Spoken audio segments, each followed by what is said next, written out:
যারা দেশকে এক হিংস্র স্বৈরাচারের হাত থেকে বাঁচিয়েছে।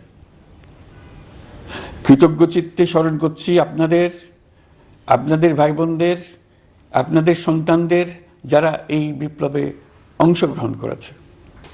আমরা অন্তর্বর্তীকালীন সরকারের প্রথম 100 দিন অতিক্রম করলাম।